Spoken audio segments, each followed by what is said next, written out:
Hello and welcome back to the Littlest PetCast. I'm your host, James, and today we are looking at the episode Standup Stinker. So, the episode begins in black and white. We see a rocket taking off and an announcer talking about how going to space has always been man's dream. But before man, monkeys were in space. And we see a monkey emerge from the spacecraft that we saw launch and come back down to Earth. And this monkey has like a buzz cut and just like, kind of humanish already. Like more human than a monkey normally would be like, So when did this evolution to a close approximation sort of start? I guess it would have to start like in the 50s and 60s and stuff. But I mean, how limited was it in scope? Because like there are still some animals that don't follow the convention, at least before the show began. But, I guess it would make sense for, like, monkeys and other close relatives to us start, and then, like, it progress through to other, species. So, I guess that makes a little bit of sense. So, as the announcer is closing out for the commercial break, he says, "Stay tuned for more on the Before My Time channel," which means that they have to specify which History Channel is watched by which age demographic, because like if it's like before my time, that means like people watching it are younger than it. But if it wasn't before their time, if it was their time, they might have to be watching it on the Back in My Day channel. And I just love that there's probably two different history type channels depending on who's watching it. And it's very fun. It's very delightful. So Minka pauses the program using DVR, I believe. They have a DVR because like it was mentioned, because that's where Russell records his Duchess of Lancashire Lane, and how Blythe and Vinny recorded Blythe, being forced upon stage that one time. So Minka pauses the DVR and says that the monkey emerging from the spacecraft is her grandfather, Grinka. Everyone is impressed, and Sunil makes a comment on how it's surprising that Minka is related to someone famous. Minka then goes off on him about saying how she hasn't done anything great. Sunil tries to explain and, like, says that she's done impressive things. Like, yesterday he saw her put her foot in her mouth. But Vinny says that was him, and he does it again, and everyone is impressed. Pepper sees that Minka is upset and talks about how her art has been seen by millions. And then Minka looks at her and she says, "Well, not millions." And then she begins counting all of the pets at the pet shop. But like before she's done, Minka says that her art isn't important and she wants to do something big like her grandfather. She thinks about it for a minute, and then she comes up with the idea of a glass orb that lights up when you flick a switch. Sunil says that that's already been invented, and he and Vinny demonstrate it by Vinny holding a light bulb and Sunil flicking his arm up to turn it on, which, I always love that kind of humor. But I mean, I don't think it'll be better than like when Stitch was used as like a record player. That was gold. That is the gold standard in that kind of humor. Uh, but anyway, Minka is like, everything's been done before, and then Pepper says, "Hey, that's not true. No animal has ever been on Mars." And Minka really likes that idea and wants to go to Mars now. Russell says that you need to build a spaceship. And Minka's like, "Great, you build the spaceship and you tell me when it's done." And Russell's like, "Okay." So then the theme song happens, and then Jasper is at the counter of the Littlest Pet Shop, talking to Blythe, and he's telling Blythe a joke, but Blythe doesn't really find it funny, and Jasper kind of agrees, but he says he has a week, and then when asked a week for what, Jasper explains that there's a student comedy show with a celebrity judge coming up. And the celebrity judge is none other than Bob Flemmingheimmer from Late Afternoon with Bob Flemmingheimmer, which Google Docs does not recognize as a proper name, but you know, it's still nice. It's just like here's something like Flemmingheimmer. So Blythe gets excited because, you know, a late afternoon talk show host is coming by. And as is Pepper, who's overhearing everything. Penny is there too and also gets excited, but then asks, "Who's Bob Flemmingheimmer?" Pepper explains that Bob Flemmingheimmer is a famous late afternoon talk show host who's given many stand-up comedians their big break. Pepper goes on to introduce his show. Like, "Ladies and gentlemen, give a big Bob welcome to Bob Flemmingheimmer." And then it, transitions into a fantasy taping of the show in Pepper's head. And, apparently, it's, Bob Flemmingheimmer this is really weird on a lot of levels.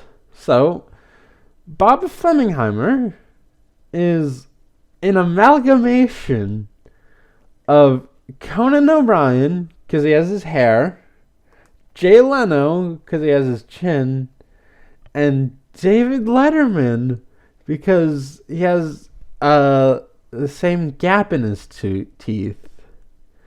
And I didn't catch that detail, like, right away, like, until this viewing of it, because like I mean, I was like confused for a while, because I know they want to do more than just Conan and Jay Leno, but like, I mean, I didn't notice the gap in his teeth, or the gap in David Letterman's teeth, for that matter.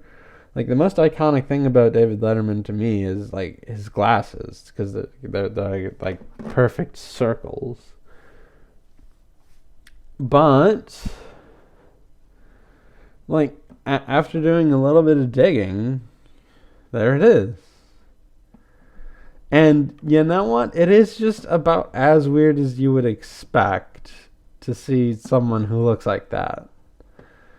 That is super weird. Although, this also is a bit weird, because in 2018, that feels like a time capsule of sorts, even though it's only like 4 years old at this point. Where, like, I don't know, like, I mean, Conan is still around and still doing stuff.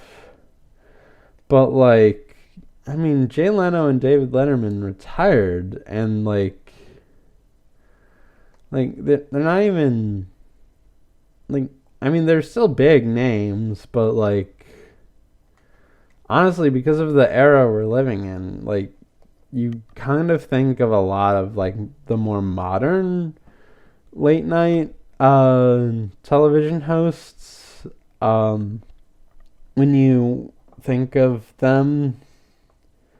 Like, if you were making this character today, like, if you were gonna pick 3 people to do an amalgamation of, like, I mean, I might go with Seth Meyers' hair, Stephen Colbert's glasses, and John Oliver's nose.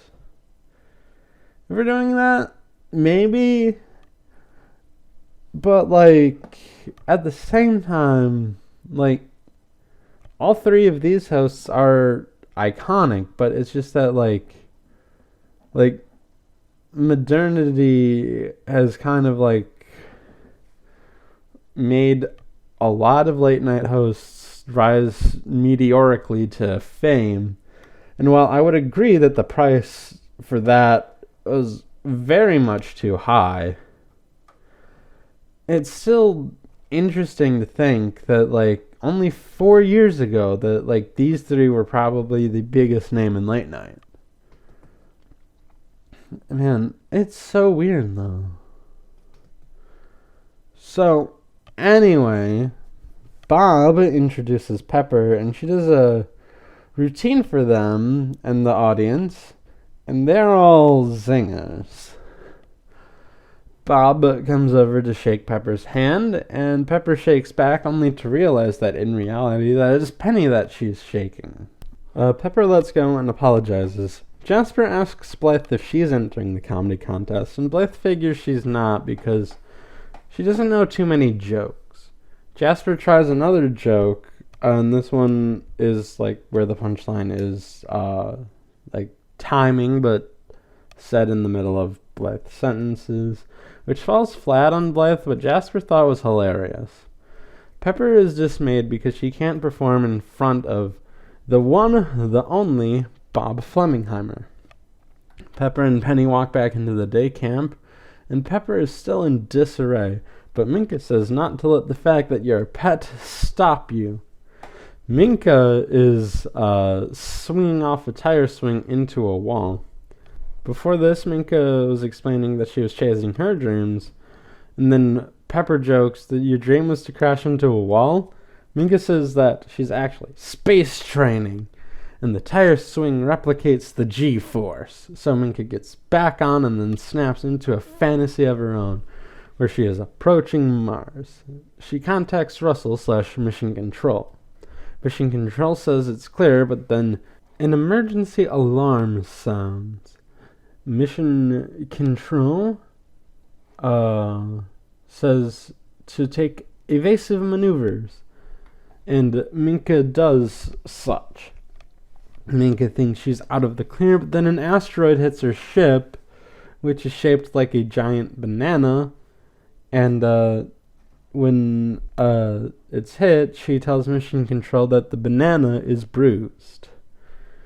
So Mission Control tells her to separate the main portion of the ship from the rest of it. She pulls the lever, and then like a knife comes out of the back and then cuts the top part as it peels down, and that part houses the ship and controls part that Minka's in, and that blasts off while everything else just blows up, which why do you need a ship that big for space faring, especially if all of the necessary stuff is in like this little portion? I mean, I guess if you're going to terraform it, like that big a thing would be worth something to store stuff in, but then it just explodes, so that can't be it. I mean, I guess it's purely for aesthetic reasons, but it is a fundamentally flawed spaceship. And speaking of fundamentally flawed spaceships, Russell says that he has a rocket ready for Minka. Minka stops swinging and goes to see it. Buttercream is there, and Russell says that she helped make it. So the idea of the rocket is by unleashing the amount of whipped cream canisters on the ship, it will have enough power to blast her to Mars. Minka is eager, but Russell wants to test it. The test pilot is Sunil's Cobra doll that he has for taking out his aggression on. So they put it in, they back up, and they pull the thing, but the cream goes sideways and not upwards, and it just hits them and stuff. So Russell apologizes for it not working, and Minka says that this is a good first step and don't worry about it. Penny decides to taste it and says it's also a delicious first step. Minka continues by saying that the program that they were watching said that there were a lot of failed attempts before they got a rocket up. Russell says, "You're right," and begins working on it again. Pepper tells Minka that she's inspired and wants to achieve her dream now, too. So Minka and Pepper go up to Blythe with outfit requests. Minka states hers first, and she wants an astronaut suit because she's going to Mars. Blythe is like, okay, sure, I guess. It's like she's sort of concerned, but she knows not really anything is gonna come out of it, so why not? So Minka leaves, and Blythe takes it down and asks Pepper what her costume needs are, and Pepper exclaims that she wants a person costume. Blythe is again confused, and Pepper explains that she wants a blonde person with blue eyes and a mustache because mustaches are funny. Pepper also explains that if she's a person, she can enter the comedy show at Blythe's school. Blythe says that even if she dresses up as a person, only Blythe could understand her, and Pepper's like, "You're right," but then thinks of the idea that Blythe could enter the show for her, and Blythe says she doesn't really know many jokes, but Pepper says that the jokes are going to be written by Pepper. She just wants them delivered and heard by Bob Flemmingheimmer. Blythe is on the fence, but Pepper begs through the commercial break to get Blythe on board. So, at Sweet Delights, Russell is testing out a new prototype, but that doesn't work either. It has strawberry cream this time, which Russell thought would make the difference. Vinny says that maybe they can't do this, but Russell makes an inspirational speech about how not to give up. How Isaac Newton didn't give up when the fig hit his head, and the Pilgrims didn't give up when they were making stuffing, and how Minka's dream has become his dream. Minka gets excited and jumps into the prototype. Sunil asks if he thinks he can really do it. Russell says no, but he has a plan to satiate Minka on this. Pepper gives Blythe some tips on how to be a comedian, and some of her jokes as well. So she goes to practice them on Roger and Mrs. Twombly, but Blythe botches the jokes super hard. Blythe is confused because she heard the jokes, but she's just putting them in completely the wrong order, and trying to explain stuff for the necessity of the joke, and Pepper is freaking out because of this. Blythe asks them, "Why aren't you laughing?" And Mrs. Twombly answers, "Why, I never dream of laughing at you." Blythe explains that she was telling jokes, but Mrs. Twombly says, "I've heard jokes before, and they didn't sound like that." Best burn of the episode. Definitely, possibly best burn of the season. Strong contender. Strong contender. Roger advises Blythe that joke telling might not be her forte, and tells her to enter like a fashion contest or something. And Mrs. Twombly is still questioning Blythe's jokes. Pepper comes to talk with Blythe, and Blythe is upset that she failed. Pepper asks about her dream, and Blythe says that it'll be a nightmare if it's me up on stage. Pepper then says, what if it's not only you upstage? And she explains that she can bring Pepper on stage, like how some comedians have dummies. So Pepper continues and says that, like, you have me here, tell them I'm the funny one, and I'll whisper the jokes to you and you repeat them. And Pepper begs again, and Blythe, not wanting to cut to commercial again, agrees. So meanwhile, Minka enters the play area with her spacesuit. Russell is dressed up as like a space tech person from like the 60s and is readying Minka for the mission. He tells Minka to put her visor down and asks if she can hear. She can hear Russell, but she has trouble seeing. Russell says that this is good because it will block the gamma rays. When asked what those are by Minka, Russell says that they smell like fabric softener and make you feel guilty about not calling. So anyway, Russell and Vinny guide Minka to the dumbwaiter and say it's the ship. They blast off and Minka says that it's Rocky. This is because Vinny is like pulling the rope to the dumbwaiter in a crude fashion, and Russell says that that's her leaving Earth's gravity and that it should smooth over. Vinny adjusts how he's pulling the rope and it smooths out. Minka goes up to Mars, which is Blythe's room, gussied up to look like Mars. She begins, this is one small step for monkey, one giant leap for, and then falls flat on Mars, or Blythe's room, or whatever. So Russell gives her permission to take off her visor and explore the area, but warns her of danger, as a shadowy figure emerges and Minka's afraid.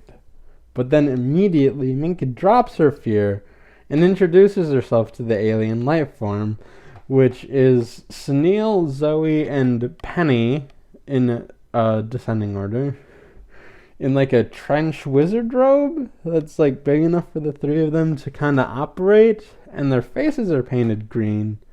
Well, their entirety is painted green. And they have like some attachments on them that make them look alienish, and wooden poles with attachments on them to use as arms. They begin talking using gleep glorp and other words to replicate a Mars language, or what they would assume to be a Mars language. So they say that Minka is trespassing and begin attacking. To stop attacking, they make the demand of sending all of the pet food of Earth to them. Minka realizes this will leave none for them, so she tries compromising and offers them a chew toy.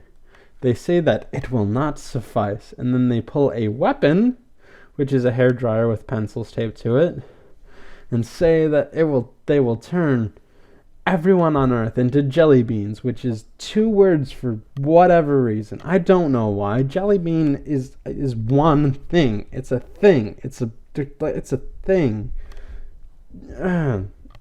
I hate when I figure out that something that I thought was 1 word is 2 words. And like I kind of get why it's 2 words, but at the same time, you hear the 2 words like refer to one thing, and you really think it should just be one thing. It's nuts. Like ice cream or hot dog. It's not. I don't like that. Why are they not 1 word at this point? Like they could have been 2 words, but why don't we just marry the 2 at this point? We can evolve as a language. Sorry. Sorry, it's a personal pet peeve of mine. Anyway, Minka is advised to turn back, but Minka doesn't want everyone to become jelly beans. And as they are firing, Minka jumps up to stop them, and she does, and lands by some paint, saying that she's not used to the gravity here yet. She then sees the paint and wonders what's up.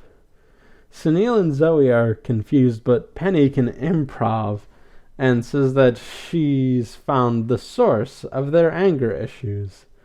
Zoe picks up on this and tags in and says that they have all of these art supplies, but they don't know what to do with them.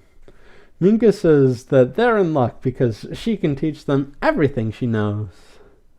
So, at the comedy show, it is Pepper and Blythe's turn to go on stage, and they are going as the comedy duo, Stinky and Baxter.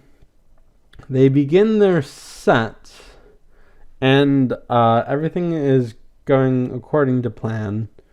Blythe says that Pepper's the funny one, and Pepper's whispering jokes, and Blythe is repeating them, and they're working. They are hits. They are zingers to the next level. And it falls apart the instant Pepper notices Bob Flemmingheimmer laughing at her jokes. Blythe asks for the next joke, but Pepper blanks, and they don't know what to do. Blythe decides to wing it, and it goes very poorly because Blythe does not have a great joke-telling sense. And everyone is confused, and Bob is especially confused.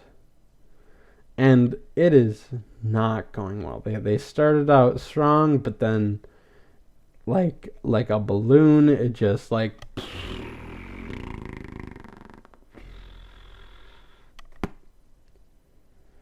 So, back on Mars, Minka has painted a painting of her and the alien, and talks about how art has brought their two disparate worlds together. So, she gives it to the alien and says that they should keep it to commemorate her visit and their becoming friends. Mission Control says that she needs to go, and Minka says that she needs to go, but doesn't know where her spaceship is, and wonders how funny it is that you can never remember where you parked. The aliens tell her that gamma rays are incoming and to put her visor on, and she does, and they lead her back to her ship.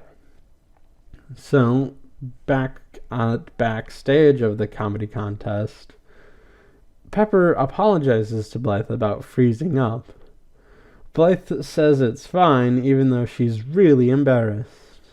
Pepper, to kind of just calm down, suggests going home and watching an Old Bananas marathon on the See It Again network.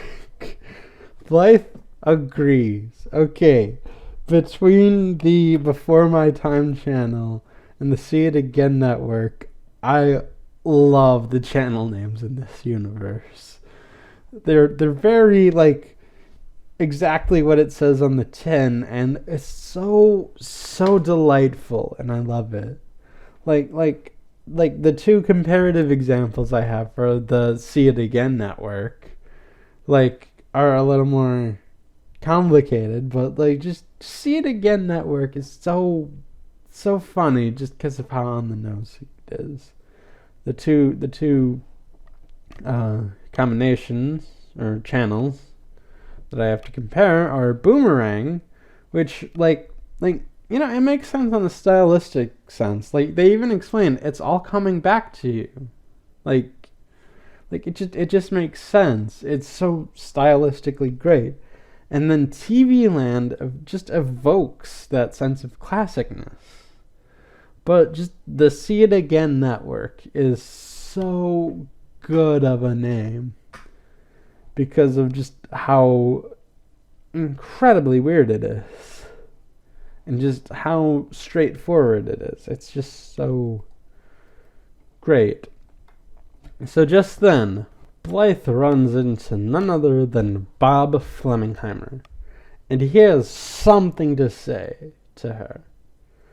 Bob explains that her delivery was off, she lacks a stage presence, and had absolutely no business being up there.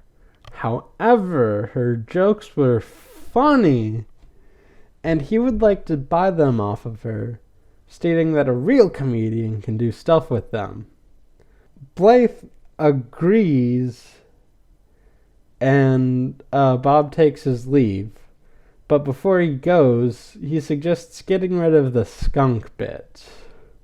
So I do want to point out quickly that these are just like very bog standard, like school yard jokes, kind of. Like they're very simple. I mean, I guess they're funny. They are funny, but they're simple. Like, they're just simple, I guess. I don't know. It's weird. Like one of the jokes that, like, as an example, is like, you know, why don't you see seagulls down by the bay? Because then they would be bagels. Like, I mean, I can't deny that that's funny in some sense, but that is, like, I don't know, when you're doing, like, comedy, I don't know how much that joke would land. Like, it's funny, but I don't know, like, how funny it is. Maybe it is just, like, the bee's knees in this world. And, you know,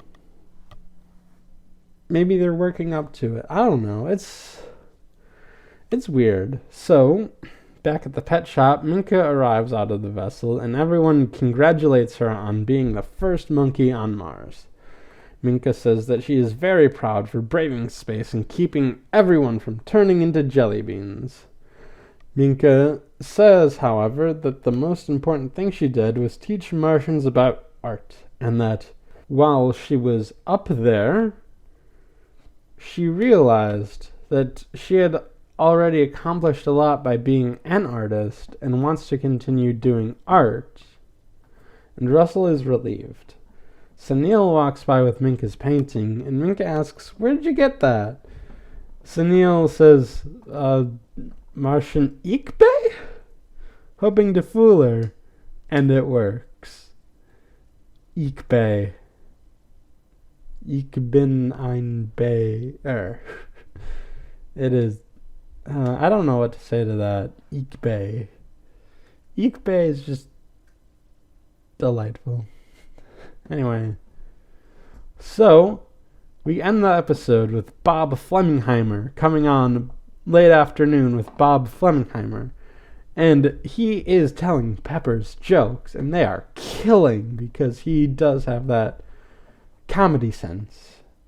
Blythe compliments Stinky for her jokes, and Pepper responds, "Thanks, Baxter.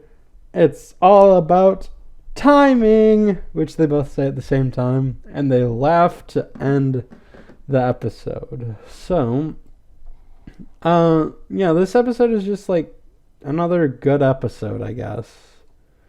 I don't know, like, I haven't